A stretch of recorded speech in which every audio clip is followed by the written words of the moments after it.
do you want to get your pre-baby body back? We need to get rid of that language. You need to look after yourself to be the best mum you can be. Well, I call bullshit on that and say you need to look after yourself because you deserve to be looked after and you get to be a great mum. We're not taught about our bodies, which I think is a real problem. Society don't give women the tools and the education to be empowered. You've got the cohort of women who are afraid to exercise. And then you've got another cohort of women that say, I'm pregnant. Now I need to move because it's not only about me. Women don't know what to do. They don't know where to get proper advice from. And this is one of the biggest myths that we've had in the fitness space. Wow. This is Fernwood Unfiltered, the podcast for straight up expert-based advice about women's health and fitness. Women's bodies are absolutely incredible. If you're thinking about having kids one day, if you're pregnant or juggling motherhood with life and your fitness goals, this episode is for you.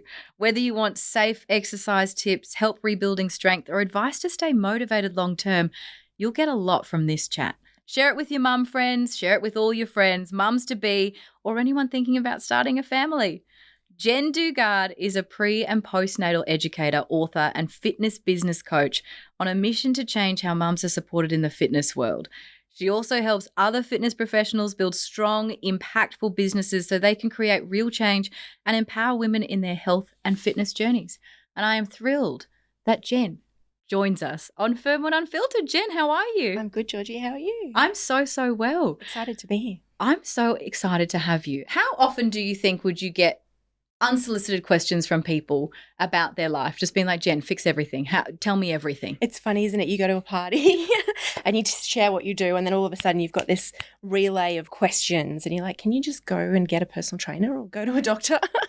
No yes. is the answer. Yeah, no, clearly it's you. no is the answer. So we definitely get a bunch of questions when people learn, or I get a lot of questions when people learn what I do. How do you describe what you do? I say I'm a pre- and postnatal educator, absolutely. Sometimes I use the word personal trainer to put it in a box for people. So I used to be a personal trainer specialising in working with mums, with pre- and postnatal women. And now I try to start there and I move it along and say I'm a pre- and postnatal educator. So I train the trainers that train the mums. I'm so excited. I have so many questions. Before we get into our full chat, for the woman who's listening to this, what is the one takeaway that they're going to get? I'm going to try and put it into one sentence, but then my brain goes the one woman, and the woman could be a woman before she's had a baby, a pregnant woman, a postpartum woman, or a woman that is way beyond that, or even a woman that doesn't intend to have a baby. So I'm going to put it into they're going to get to understand their body more and become more empowered through education. Do you think that we're good at understanding our bodies? Women in general? I'm being very general here. I think that we're not taught about our bodies, which I think is a real problem. So you get from, your 12 to 15 whenever you get your period and someone throws some sanitary items at you and maybe has a conversation, maybe doesn't, and we're left to figure it out. And then we move through that, we have sex for the first time and maybe it was great and maybe it wasn't, but nobody really tells us about that either. And then we move into pregnancy, same situation, postpartum, and then we've got women living in their 60s. So I think it's not that women don't know about their bodies, it's that we as a society don't give women the tools and the education to be empowered within their bodies. So that's why a conversation like this and, all the other episodes that you guys have done is so incredibly important to help to really educate women, to offer them empowerment so that they can make their own choices about their bodies each step of the way. And I think that the empowerment is such an important thing. I know even from personally my own experience, these are big gaps in my knowledge, and especially around pregnancy, what happens before, what happens after, what happens during. And I only get to see it when it happens to friends of mine because I've not undergone it myself. And when I ask them, they're like, did you know that this happens to you? I'm like, no. And they're just facing that for the first time. So let's begin with fitness if you're pregnant. Okay. Is it safe? First up, can you work out when you're pregnant? The short answer is yes. And this is one of the biggest myths that we've had in the fitness space and the general population space for a really long time is if you've not been exercising in pregnancy, don't start exercising in pregnancy. The reality is that all of the research tells us that exercise in pregnancy is safe. In fact, it's more detrimental to not move your body in pregnancy than it is to start to exercise during pregnancy. Where do you think that misconception sort of came from? I think there's been a fear for a really long time. Women don't know what to do. They don't know where to get proper advice from. And I think sometimes, and I say this with all due respect, like our medical industry are not necessarily trained in exercise prescription. So you go to a GP, maybe they exercise themselves, maybe they don't. And it's like, well, if you've not been exercising, don't do anything new. So I do think that the guidance is not there from a medical perspective when you go and have that first prenatal appointment to say, keep up exercise. But the guidelines tell us that pregnant women should be meeting the general exercise guidelines, which are between 150 to 300 minutes of moderate intensity exercise per week on at least 3 days. So that's not even just a casual stroll. We want her to get her heart rate up to a moderate intensity. Right. Okay. Because this is the interesting thing, I think, too, because if you can accept that you have to be working out or doing some kind of fitness when you're pregnant, you think, okay, but I'm not going to overdo it. I'm not going to push myself too hard. Yep. You're saying it is safe to do that. Absolutely. Absolutely safe. In fact, you want to be doing that because that's when you get the meaningful benefits of exercising in pregnancy. What are the meaningful impacts of exercise during pregnancy? Absolutely. So we want to maintain her cardiovascular health. One of the other really important aspects of exercise during pregnancy is keeping her strength training, or at least starting strength training. So for women especially, we want to make sure that we're incorporating strength training in our exercise routine as much as possible to lay down as much muscle mass as we can before we age. But of course, she's going to be, lifting a baby. She's potentially going to be doing the most physically demanding job that she's ever done. And if she hasn't been exercising in the most deconditioned state that she's potentially ever been in. So we want to make sure that she's really moving throughout pregnancy. One of the other things is we talk about pelvic floor exercises in pregnancy. And one of the statistics out there is saying if she's doing regular pelvic floor exercises in pregnancy, it decreases incontinence by 50% in pregnancy and by 30% postpartum. Wow. Yeah. Wow. I want to go on this a bit of a tangent now because I was going to take it somewhere else, but then now you've started talking about pelvic floor exercises. We had to, right? When should we be doing them? When should you start doing them? And how difficult are they? How difficult are they? That's interesting. I mean, it's difficult if you don't know what you're supposed to be feeling, right? Yes. Which I think is the hard thing about pelvic floor exercises. So the first question is, when should we start doing them? I definitely don't sit in the camp of every woman should be doing pelvic floor exercises every day. And I also don't sit in the camp of saying that we need to start doing them before we even, become pregnant. I do think it's important to understand our pelvic floors way before we have babies and become pregnant, and things like understanding what is not normal, because we've got a lot of young women who might have what we call a hypertonic pelvic floor, which is a pelvic floor that's too tight. So she could be 18, 20, 25. She's exercising to a high level in a gym and she's been told to switch on and tense and tighten. So she's wound her pelvic floor up and no one's ever taught her how to relax her pelvic floor. So for younger women, if we're thinking about when should you start doing pelvic floor exercises, well, maybe the conversation is more, what signs and symptoms do we need to look out for to know that there's something that's maybe not quite right with our pelvic floor, so that we can then seek out the right support and do something about it. And then that young woman, she may need pelvic floor down training or relaxation exercises instead of pelvic floor switching on exercises. So if she's looking out for signs and symptoms, it'd be things like recurring UTIs, painful sex, could be with lower back pain, hip pain. So there's definitely a lot of young women out in the world who have those symptoms and they're being sent to, they go to their GP, then they go to a gynecologist, then they might go to another GP because nothing's fixing it. They're constantly taking antibiotics and no one's helped them to fix the problem. So if that young woman could go and see a pelvic health physio, then maybe she needs to start being aware of her pelvic floor at that young age. Okay. And then if someone is pregnant then, how beneficial is then doing pelvic floor exercises if it's right for you? Yeah, absolutely. Again, we want her to do pelvic floor exercises, but we want her to do them correctly. So we've talked about a hypertonic too tight pelvic floor, and we can also talk about a pelvic floor that sometimes women get the brain muscle connection mixed up.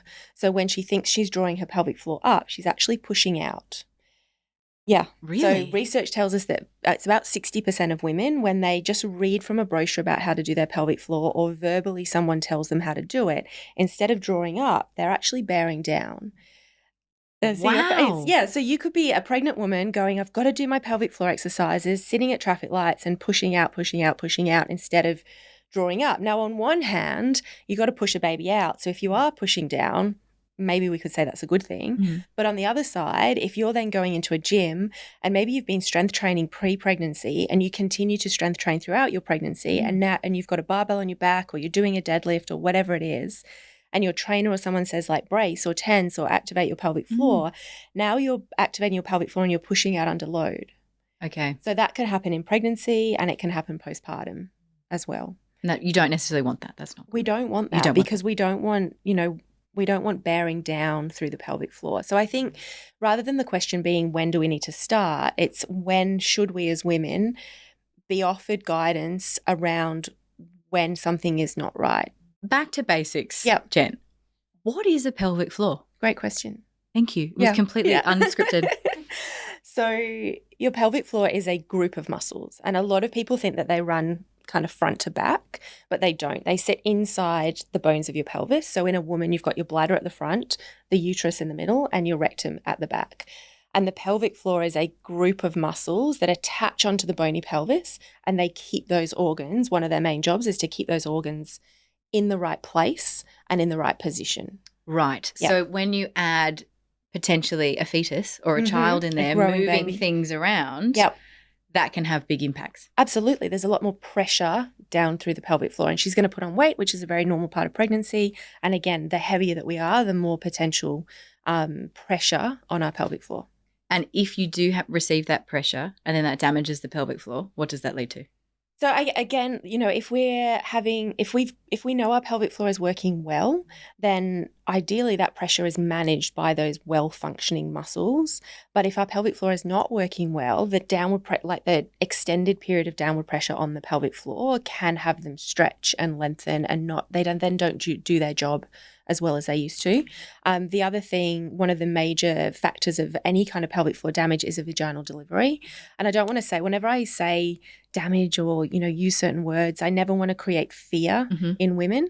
We've got enough. Yeah. Yeah, there's enough. And sometimes I think that, again, I go back to the medical industry, we sometimes are not fully informed about our bodies in pregnancy and postpartum or birth, because there's a thought that if she knows more, she'll have more fear. But the reality is when she knows more, she's more empowered and she can make more decisions that are right for her. So one of the main factors of a lengthened or I will use the word damaged pelvic floor is a vaginal delivery. As you can imagine, the pelvic floor has to open in order for the baby to pass through it. And earlier in the conversation, we talked about a hypertonic pelvic floor, so one that's too tight.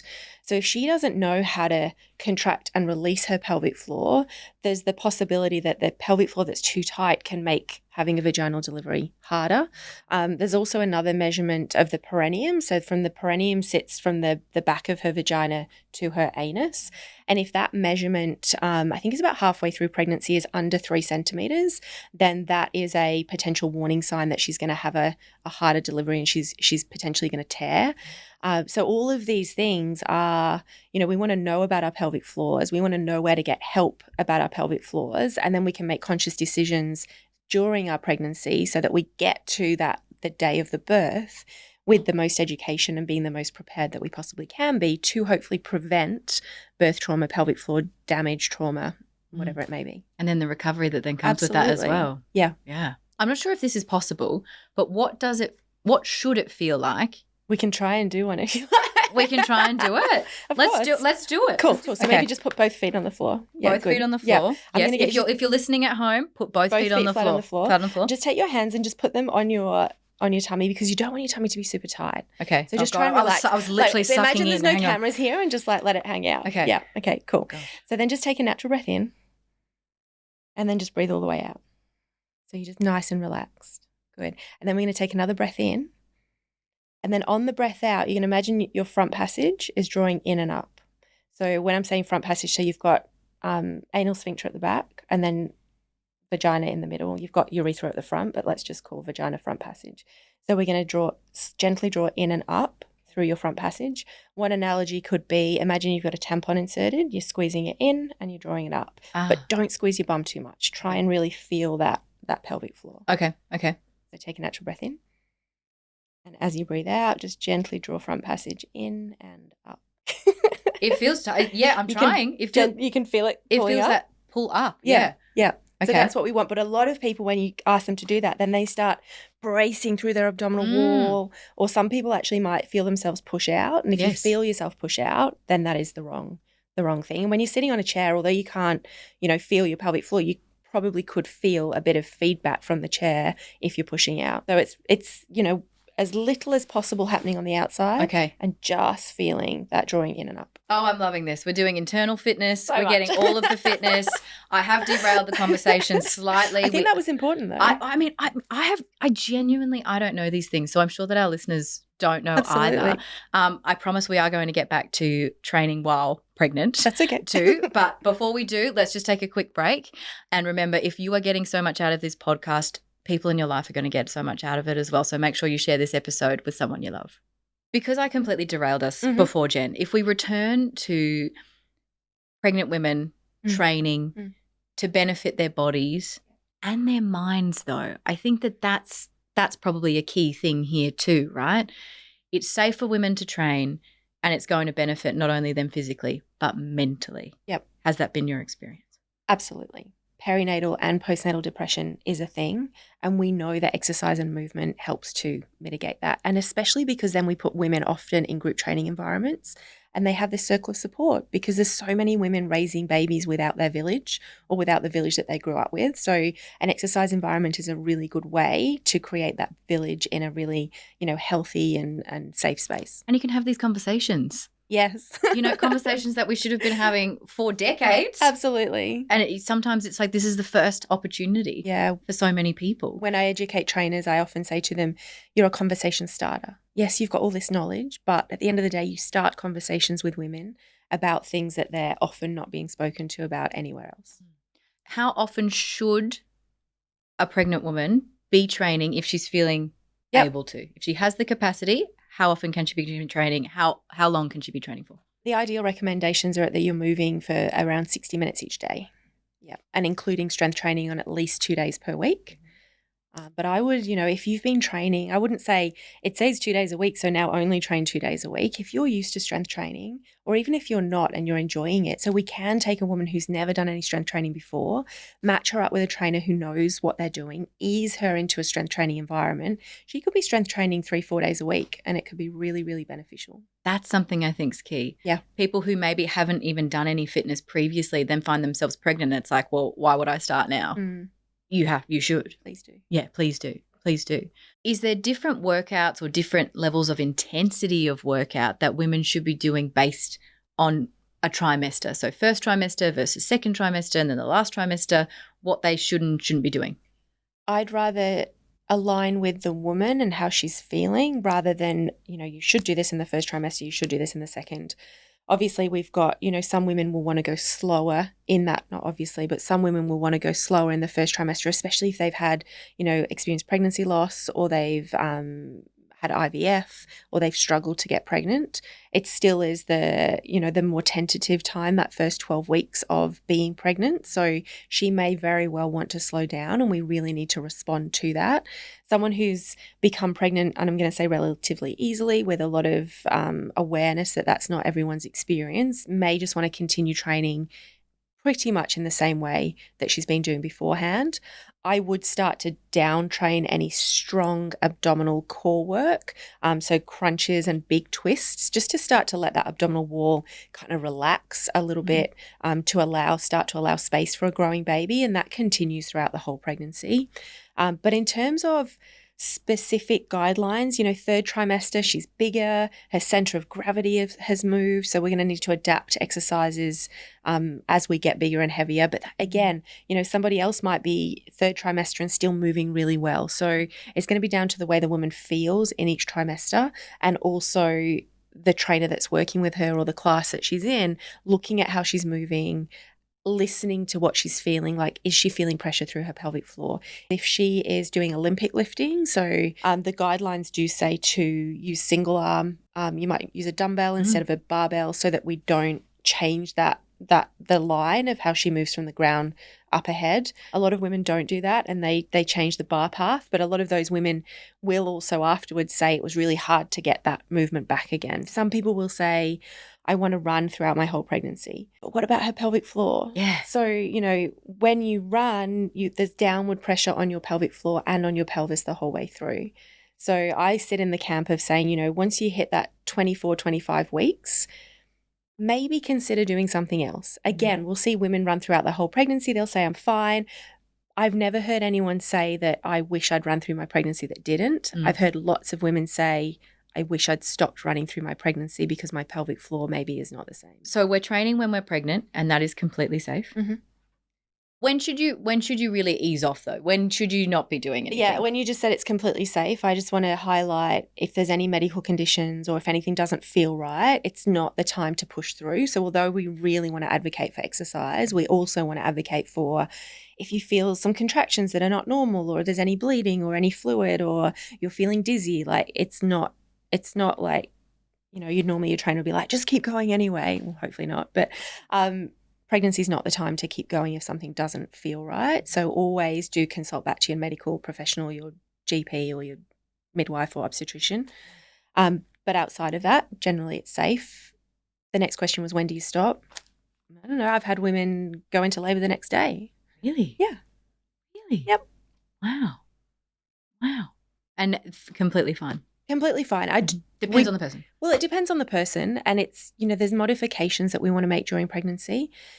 There's, for a long time we were told not to have women laying flat on their back during exercise. This is a piece of information that's been questioned a lot over the last couple of years, and the research tells us that whilst there's no research that says it's definitely unsafe, there's still no research that tells us it's definitely safe. So, some schools of thought will say, well, the research doesn't tell us that it's unsafe to exercise lying on your back. My personal philosophy is, well, why would you? After the first trimester, that's when the conservative guidelines. So I would recommend that if you're pregnant, just, 45-degree angle, you can still do your chest presses. You can do, anything that you would normally do in a supine, either inside lying on all fours or just in a slightly different position. So there's definitely some modifications that we want to make. The other one is back to the pelvic floor conversation. If you're doing an exercise and you start to feel any bearing down or any leaking or any heaviness in your pelvis, then it might be that type of exercise that you're doing at the moment isn't right, and that's when we adapt. Let's talk more about the first trimester. Do you have any tips or advice for people who are struggling with morning sickness, which I have had friends who've had hyperemesis, and I've seen how debilitating that is. Yeah. And morning sickness seems to be not the right phrase, just anytime sickness. How can they stay motivated? How can they keep going? Are there any tips that they can do? I think, there's this fine line between now adding a layer of saying, well, we should be exercising during pregnancy because now we know we should. But I think, like anything in motherhood, listening to your body, doing what is right for you. And if you are in a position where you cannot exercise or you're not able to hold food down, we don't want to necessarily add, the extra energy expenditure on top of that. So look, if you can move, it may be helpful. If it is morning sickness and you can train in the afternoon, well, let's do that. But even just grabbing 5-10 minutes of movement, it doesn't have to be a massive gym workout in order for it to be great movement. So what you can when you can, and if you can't, no guilt. Oh, that's the hard one, right? Yep. Postpartum. When is it, I'm using in air quotes here, safe to think about getting back into some kind of physical exercise? Again, I think that, we can start doing, if you feel comfortable, very basic exercises as soon as you feel ready. So, pelvic floor switch-ons, transverse abdominis exercises. So starting to activate the inner abdominal wall. So you've got 4 layers of abdominal muscles. You've got your rectus abdominis down the front, external obliques, internal oblique, transverse abdominis is the innermost layer, and it works in conjunction with your pelvic floor. So we can start to think about TA exercises early on. We can start to think about, it might be even just some chest stretching, because a woman's chest gets quite tight in pregnancy because she's leaning forward and then she's breastfeeding, or at least feeding if she can't breastfeed.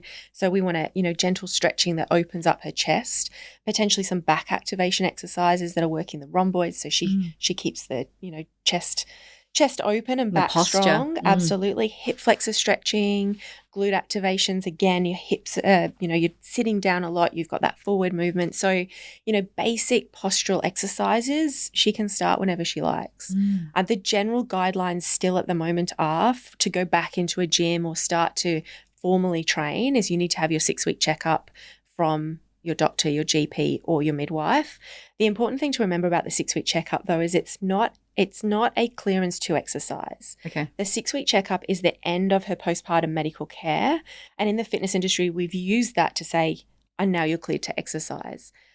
What it needs to be is now you're cleared to move back into or to move forward into I'm going to use a rehabilitation phrase and know that some people will go, well, pregnancy is not an injury. No, it's not. But rehabilitation or rebuilding phase to get you moving forward into the exercise that you want to do. So, Okay. But then other people, they won't want to do anything for 12 weeks because maybe they had a traumatic experience. It can be really, really hard for women, especially because I think there's still a fear, if you've had a traumatic delivery, if your pelvic floor is not working, if you've got tearing, we're not given standard return to exercise support. And some women can be told by uneducated, and again, like I want this to come across in the right way. Our medical professionals are amazing. They're not, many of them are not exercise. They don't prescribe exercise. But if she's being told, well, you can't exercise or you can't do this, then it's really debilitating from a mental health perspective. Like she's now a mum. She feels different. She's now putting her baby first. So she's even lower at the bottom of the priority list. So a woman like that needs to find a practitioner that knows how to work with her, that can guide her on a journey of rebuilding from the inside out, and that can share with her that, all of these things that happen in birth are not the end of her exercise journey. We've just got to figure out what's right for you right now and how to move you forward in the best possible way. I know we don't want to scare people, but it scared me. Yep. Incontinence. How common is that after giving birth? It's a very common but not normal Interesting. part of having a baby. So I think one of the biggest things is that women accept that incontinence is normal. It's not normal, it's common. We have 2 different types of incontinence. So you've got urge incontinence, which is like, I need to go to the toilet and I need to go right now. And then you have stress incontinence, which is, if we're thinking about an exercise environment, if she's running, jumping, even squatting, creating any kind of pressure, that's when she might get some kind of stress, even coughing, sneezing. I'm sure you've heard like older women say, I don't want to laugh or I sneeze and they cross their legs. And that's the common part. And that's where it's normalized. But we want to normalize the conversation about incontinence, but not normalize the acceptance of incontinence. So there's things that can be done. Absolutely. You don't have to accept that that's your forever. No. And we want to make sure that women do get that support by modifying the exercise that they're doing if it's creating incontinence, and seeing a pelvic health physiotherapist to get individualized pelvic floor support to know what she needs, because she could be experiencing incontinence with a pelvic floor that's too tight because it can't contract more to keep her, can't release and then contract to keep her continent, or she may have what's called a lower tone pelvic floor where it just can't contract to keep her continent. So we want to get her we want to say, yep, you've got incontinence, let's laugh about it, let's accept it, then let's do something about it. Get her to a pelvic health physio, figure out what's happening with the pelvic floor. It could also be the positioning of her bladder. There's a lot of things that could cause incontinence, and then figure out the best next steps and make sure she's getting the right support, but not accepting it. How have you seen your clients change over the course of when they first come to you and they're having these kind of conversations, which can be scary conversations, to a point where they're, I guess they have the knowledge about what's going on with their own bodies now? It can be such an empowering experience. Like you're going to get probably 2 schools of women if we put it into the incontinence space. You've got the one that is like, I'm running, I go for a run, my socks are wet every time I come home, because she's been leaking the whole time she's been running, but she wants to run and she thinks it's normal. And then you get the other one that's like leaking or has incontinence and she's scared to run. So we don't want to scare the one that's leaking and running into not running, but we want to say to her, hey, that's not normal. We want to get you to see a physio. The physio is going to support you. Maybe we use a pessary, which is like a silicone device that's inserted and might lift the organs of the pelvis off her pelvic floor so that she can remain continent. But when they get the right support, it's a game changer. It's like my body is now functioning in a way that feels better. I don't feel like I'm broken. I don't feel like, there's something wrong with me. And I don't feel like I have to live with a secret that I'm not talking about. A woman's confidence level can change dramatically when she's educated about her body. That's the thing. It's making it not a secret. And it flows into every area of life. She feels better about herself. She walks out into the world better. Maybe she goes to get a job because she's got more confidence in doing that, which then contributes to our economy. She then leads by example for her children, and we need our children to be exercising and moving. So there's a huge impact when mum is looked after. How would you recommend people start those conversations with their GPs or their health practitioners? Like, what are some of the questions that they can ask to advocate for themselves? You could ask about, you could ask pelvic floor questions. You could ask exercise questions. I think it's more understanding what the answers are. One of the big ones are they referring you to a pelvic health physiotherapist? Because that's one of the missing links. So in an ideal world, and if there's any politicians listening, let's have a conversation. But every woman should get pelvic health physiotherapy as part of her birth journey. So if we can get her to go back to a pelvic health physiotherapist after that 6-week checkup, we can really understand where her body is right now, and then she can move forward into exercise fully informed about where her body's at. What is a pelvic health physio? Yeah, so a pelvic health physio is not the same as an I'm going to say normal physiotherapist. If you want to put them into a box, they might be dealing with like from here to here, like, Okay, mid-thigh to ribs. Yeah, although a lot of pelvic health physios will go, we're musculoskeletal physios too. We deal with the whole body, which is absolutely correct. But they're looking after things like abdominal wall. So does she have abdominal separation? Can she support that? Looking after her pelvic floor, looking after her pelvis. So any of those things that women experience in pregnancy and postpartum are looked after by a pelvic health physiotherapist. They might do internal examinations to check to see if she might have a prolapse. They might use something called real-time ultrasound, where a woman can actually, the pelvic floor exercises that we did at the beginning, yes. Using real-time ultrasound, she can actually see it's her bladder neck moving up and down, but then she gets that brain visual feedback of what her pelvic floor is doing. And she can know if she's actually absolutely or yes, bearing we can down. see it, and we can see if it's pushing down. So, if every woman had at least 2 sessions with a pelvic health physiotherapist, we'd be doing the right thing. How can we potentially make this postpartum rebuilding journey and take that and translate it into a long-term habit that potentially wasn't there before? I think you've got the cohort of women who are afraid to exercise in pregnancy, and then you've got another cohort of women that say, I'm pregnant, now I need to move because it's not only about me. So if we can put a solid support system around her in pregnancy and postpartum, and then she starts going to a gym or a local exercise group that has lots of other mums there, then it becomes part of that habit forming process.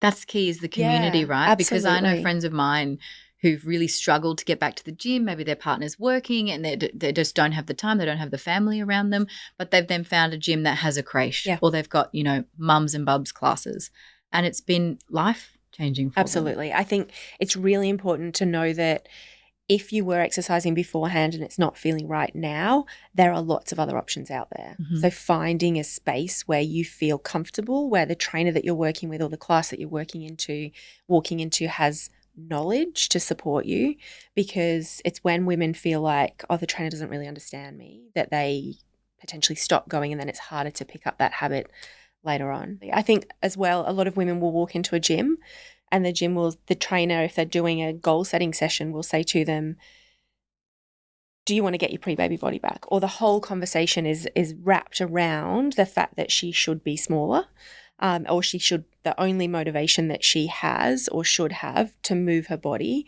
is to get her pre-baby body back.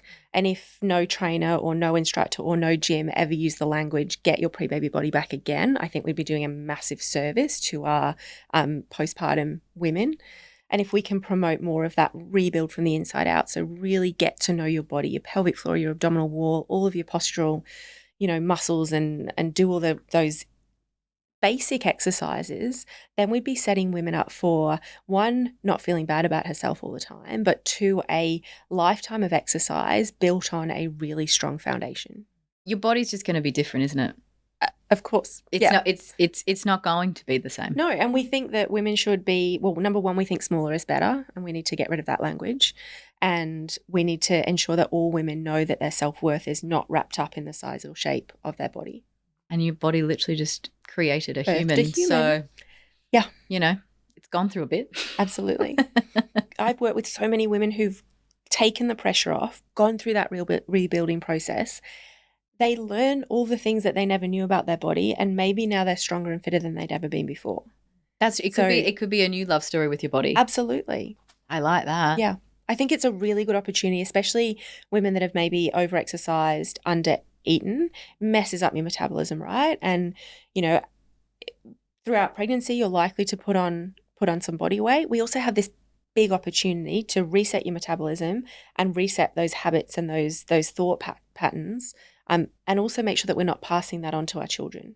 What kind of conversations have you had with clients about balancing? What is that word? Yeah, there we go. Yeah. Balancing new motherhood and still taking care of yourself without feeling guilt. I mean, how does that go? When you said the word balance, I wanted to respond with balance is doing the best you can in any given moment. I think that's important. And the other word I heard there was guilt. It's like, let's release the guilt. And there's guilt on both sides, right? Like if I, leave my child with someone to go do or even if they're in a gym with a creche and I leave them in the creche, I'm like, oh, are they okay? And I feel guilty the whole time. So, and then if I don't do that, I feel guilty because I'm not looking after myself. So I think the biggest message that we can get across is release all guilt, because we're never going to do the right thing for everybody. And then also really start to understand that taking time for yourself is so incredibly important.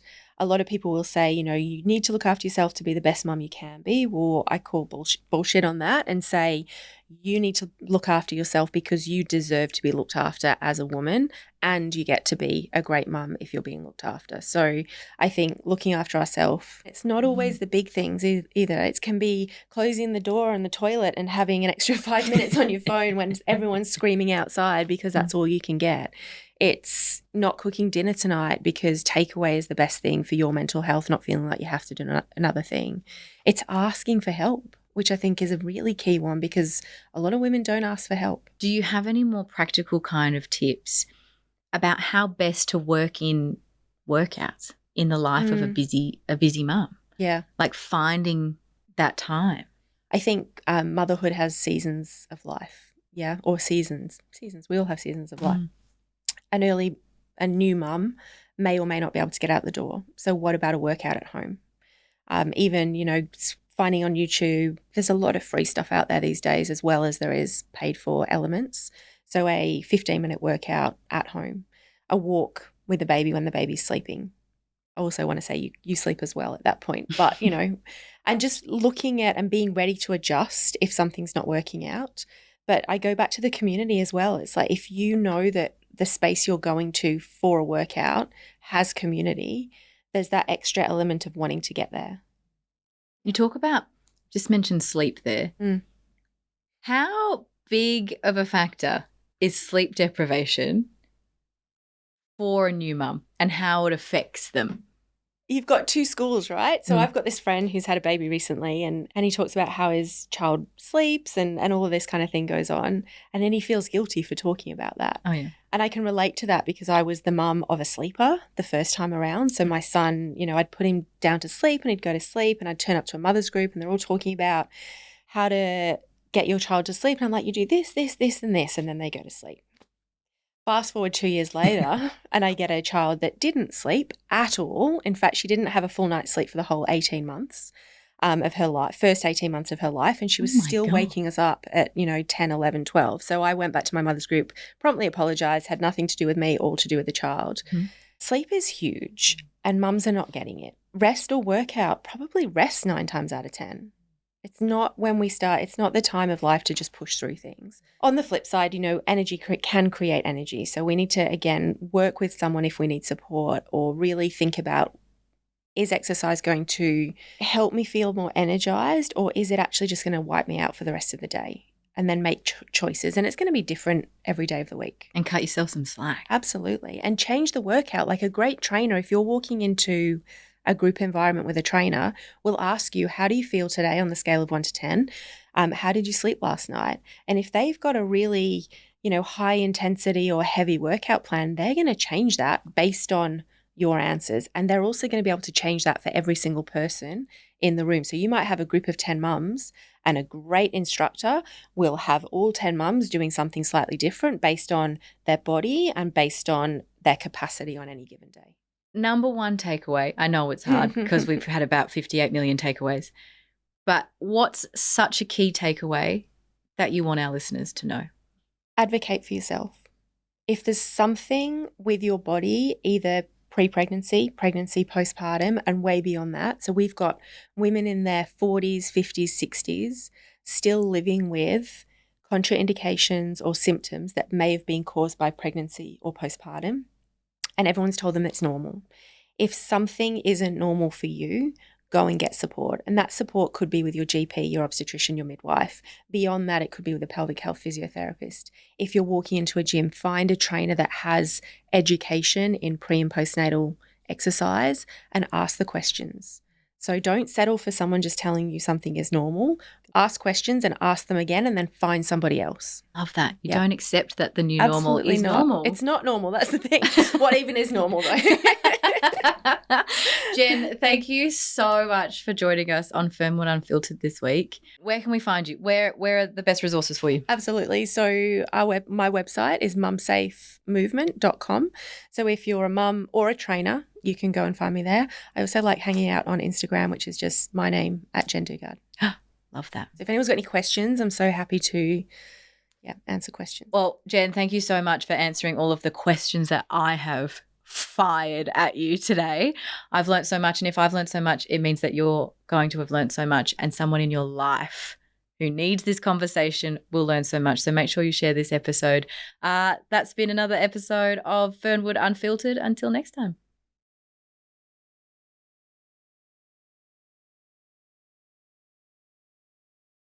Thank you for tuning in to Fernwood Unfiltered. If you learned something from this episode, help support the show by hitting follow and leaving a quick review. It's free, takes 30 seconds, and helps more women find us. Thanks again for being part of our Fernwood Unfiltered community. We'll catch you in the next episode.